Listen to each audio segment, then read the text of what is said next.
ఐరోపా ఖండంలోని France, Spain దేశాలను భయాందోళనకు గురిచేస్తున్న కార్చిచ్చు తీవ్ర రూపం దాల్చింది.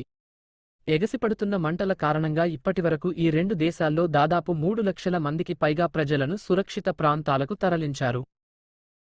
తీవ్రమైన వేడిగాలులు, అధిక ఉష్ణోగ్రతలతో పాటు బలమైన గాలుల వల్ల మంటలు వేగంగా విస్తరిస్తుండటంతో వాటిని అదుపు చేయడం అగ్నిమాపక సిబ్బందికి అత్యంత కష్టతరంగా మారింది. స్పెయిన్ ప్రభుత్వం దేశంలో అత్యవసర పరిస్థితిని ప్రకటించింది.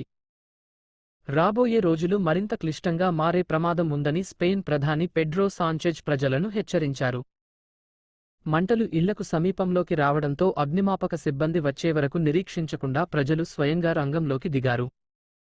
స్పానిష్ మహిళలు చిన్న డ్రమ్ములతో నీళ్లను తీసుకెళ్లి మంటలను ఆర్పేందుకు ప్రయత్నిస్తున్న దృశ్యాలు కనిపించాయి.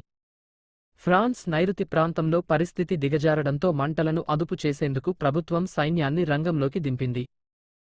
అగ్నిమాపక సిబ్బందికి సహాయంగా అడవుల్లో పొదలను తొలగించడం, మంటలు ఇతర ప్రాంతాలకు వ్యాపించకుండా ఫైర్ బ్రేక్స్ ఏర్పాటు చేయడం వంటి పనుల్లో సైనికులు నిమగ్నమయ్యారు.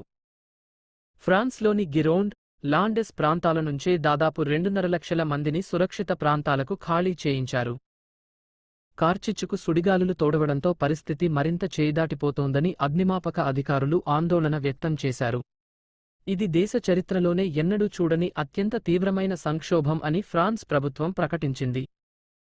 కార్చిచ్చు నుంచి వెలువడుతున్న దట్టమైన పొగ బలమైన గాలుల కారణంగా బోర్డో నగరాన్ని ముంచెత్తింది.